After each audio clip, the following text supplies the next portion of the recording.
بسم اللہ الرحمن الرحیم ناظرین، بہت شکریہ آپ نے وقت نکالا یہ ویڈیو دیکھنے کے لیے۔ کچھ 10 دن کے طویل وقفے کے بعد آپ سے ملاقات ہو رہی ہے، اور اس دوران بہت ہیوج قسم کی ڈیولپمنٹ بھی ہو چکی ہیں اس ریجن میں، پاکستان میں، سعودی عرب میں، ترکی میں۔ جس طرح کہ آپ نے دیکھا ہے کہ کس طرح ایک نیٹو طرز کا جو اتحاد ہے، اسلامی اتحاد، وہ مرز وجود میں آ گیا ہے، اور دوسری طرف جو اسرائیل ہے، اس نے جو ٹرمپ کی 15 جو نکاتی ایجنڈا تھا غزہ کے حوالے سے، اس کو مسترد کر دیا ہے۔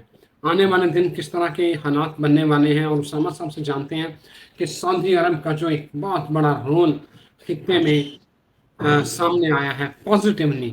ایک محمد بن سلمان جو ہیں، جو حاکم ہے سعودی عرب کے، انہوں نے جس طرح مسلم امہ کے لیے جو رول پلے کیا ہے، اس کے خطے کے اوپر کیا دورس اثرات جو ہے وہ پڑیں گے۔ اور ساتھ ہی بھارت کے حوالے سے بات ہم کریں تو ہم آپ کو پہلے بتا چکے تھے کہ بھارت میں جس طرح کا کیوس آنا ہے، معاملات ہونے ہیں، اور پھر صحافیوں کے حوالے سے جو معاملات آپ کے سامنے ہیں کہ کس طرح ان کو پھینٹے شینٹے بھی پڑے ہیں، یہ وہ چیزیں جو ہم آپ کو بتا رہے ہیں۔ لیکن یہ ایک بہت بڑی ڈیولپمنٹ ہے، ترکی، پاکستان اور سعودی عرب کا اتحاد۔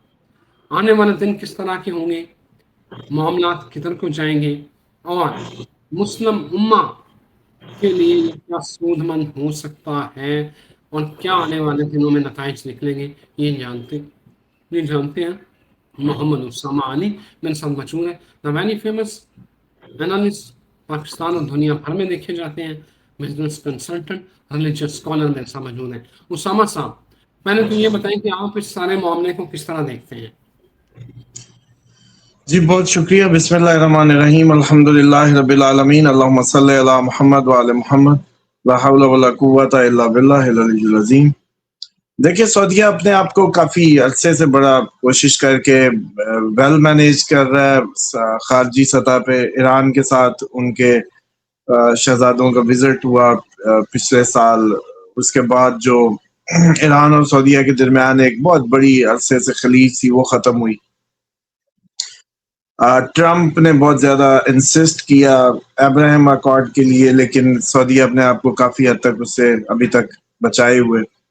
اسرائیل کو ماننے کی بات ہو یا کوئی بھی اینگلز ہو، اور اسی ٹائم پہ آپ نے دیکھا کہ ٹرمپ نے بڑی غلط زبان بھی استعمال کی ٹانٹنگ وے میں ایم بی ایس کے لیے، لیکن اس کے باوجود آپ دیکھیں کہ ابھی تک انہوں نے اپنے مشنز جو ہیں سعودیہ کو لے کے، جو مسلم امہ کو ٹرموائل میں ڈالنے کی ایک کوشش ہے، وہ ناکام بنائی، اور اس میں جو ابھی تک وہ اسٹل کامیاب ہے۔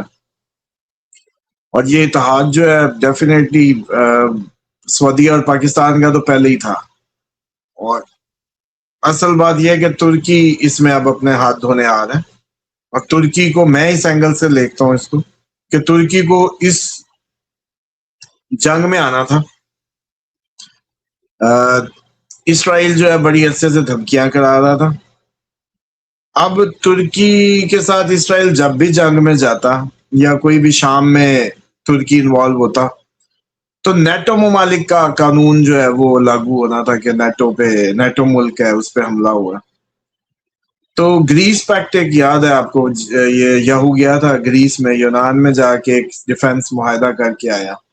آپ کو پتہ ہے کہ گریس اور ترکی کے درمیان میں بھی آپس میں ایشوز ہیں پرانے۔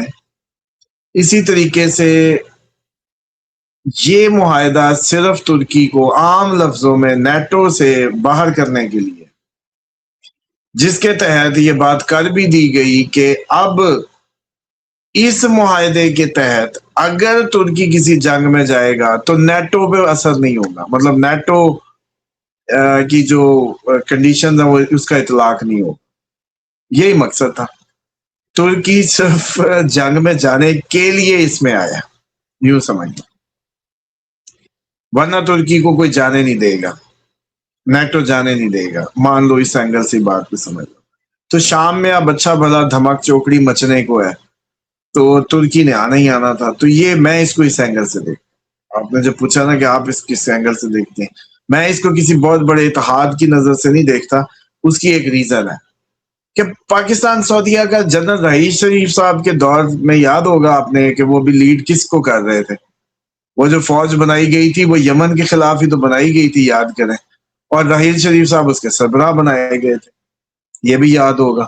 تو یہ کوئی نئی مطلب کون سا کوئی نئی نیٹو بننے لگی ہے جی مسلمانوں کی، اور نئی سب یہ ایسی بس وہ آپ کو پتہ میڈیا کی باتیں ہیں. مسالہ کچھ نہ کچھ تو چاہیے نا، جبکہ یہ تو مسلم اتحاد کافی ملکوں کی آپ نے وہ پرانی کوئی نکال کے دیکھ لیں میٹنگ جس کو راحیل شریف صاحب وہ کر رہے تھے لیڈ، وہ اسی وقت سے لیڈ ہو رہا اور یمن کی اس پہ ہی تھا، یہی حوثیوں کے کاؤنٹر کے طور پہ. تو اس کے بعد حوثیوں نے کبھی کچھ اتنی کوئی خاطر خواہ پیش رفت نہیں دکھائی سعودیہ کے میٹر میں.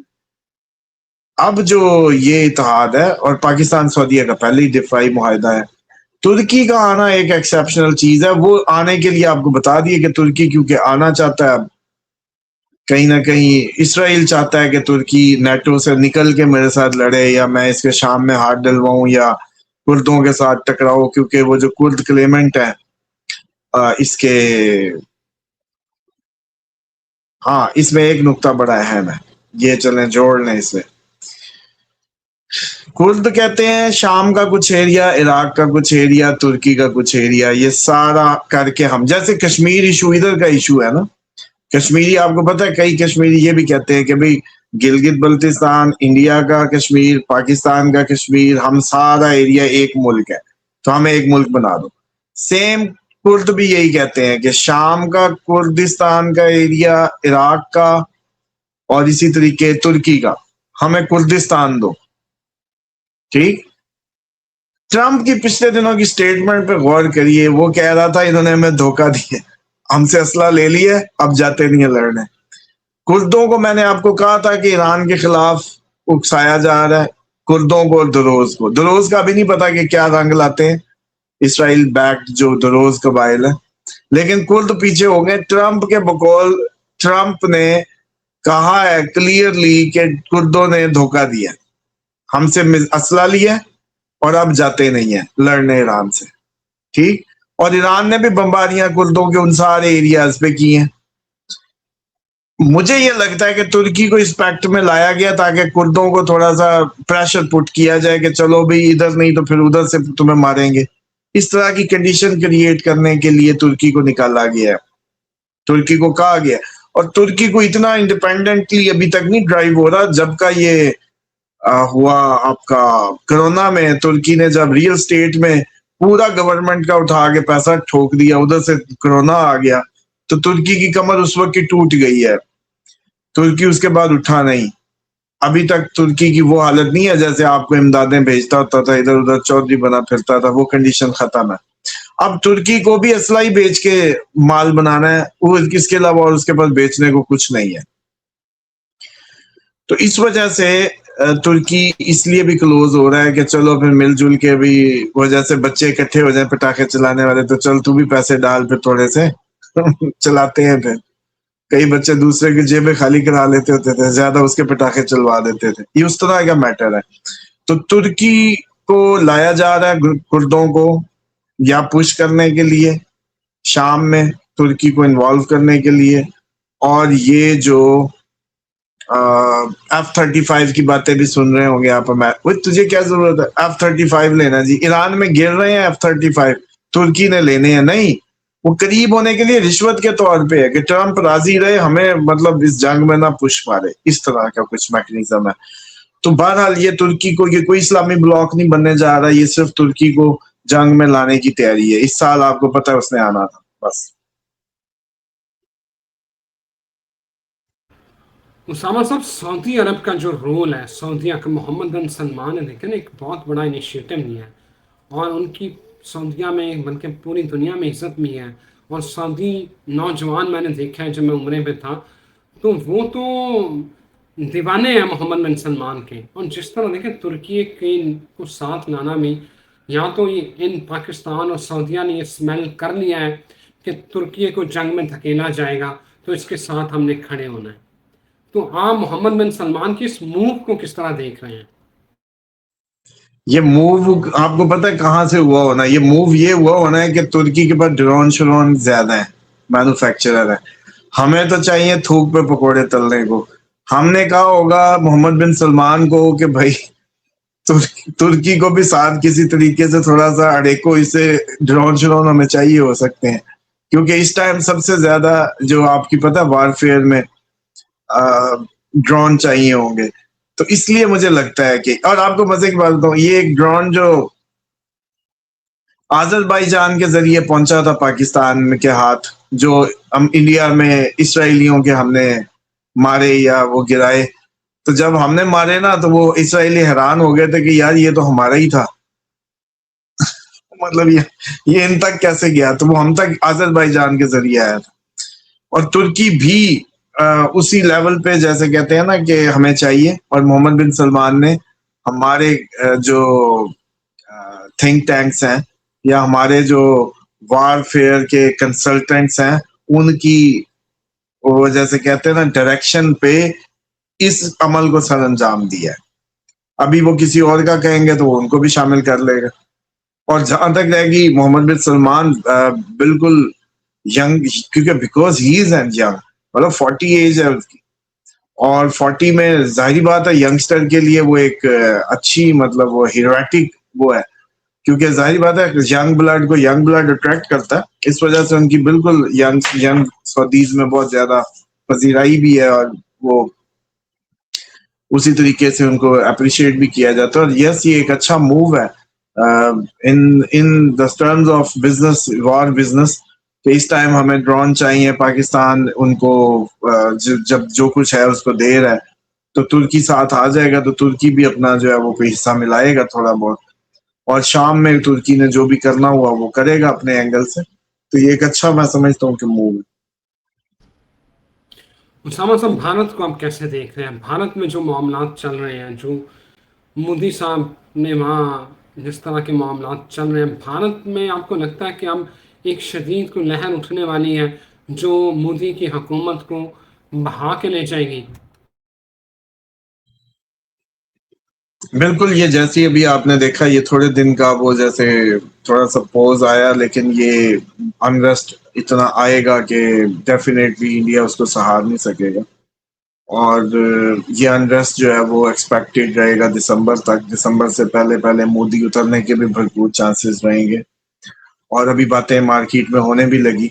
تو ابھی باتیں ہونے لگی ہیں, تو جب آپ کو پتا منہوں پہ باتیں آ جاتی ہیں تو 2-4 مہینے لگ ہی جاتے ہیں اترتے ہوئے بھی.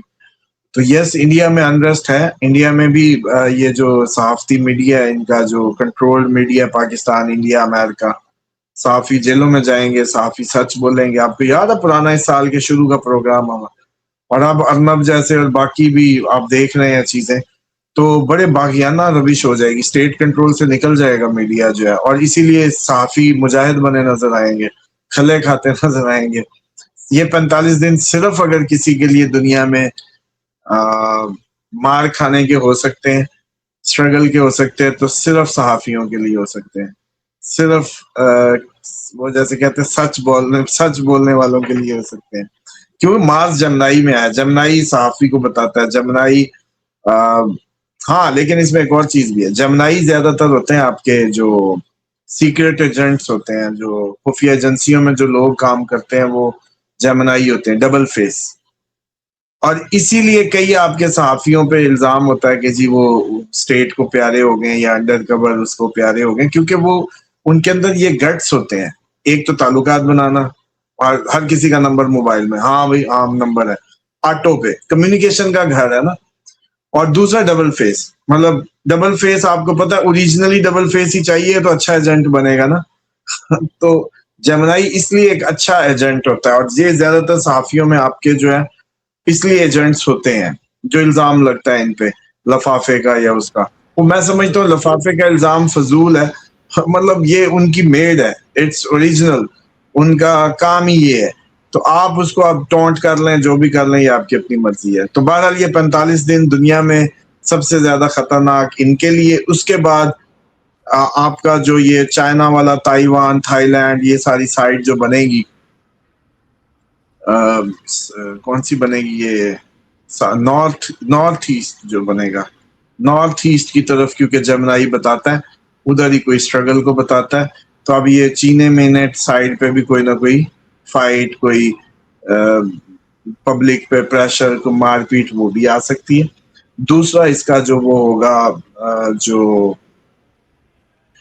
امپیکٹ ہے وہ یہ ہے کہ کوئی ایسے ایونٹس بھی ہوں گے جس میں چھوٹے بچوں پہ زیادہ آپ دیکھیں گے کہ ایکسیڈنٹس یا چیزوں میں چھوٹے بچے اس ٹائم خطرے میں ہوں گے, اور خصوصاً بچیاں. بالکل صحیح ہے, بالکل صحیح. Thank you very much Osama صاحب, بہت شکریہ آپ کے وقت کا. ناظرین مجھے یہاں اجازت دیں, ایک نئی ویڈیو کے ساتھ ہم پھر حاضر ہوں گے. تب تک خدا حافظ.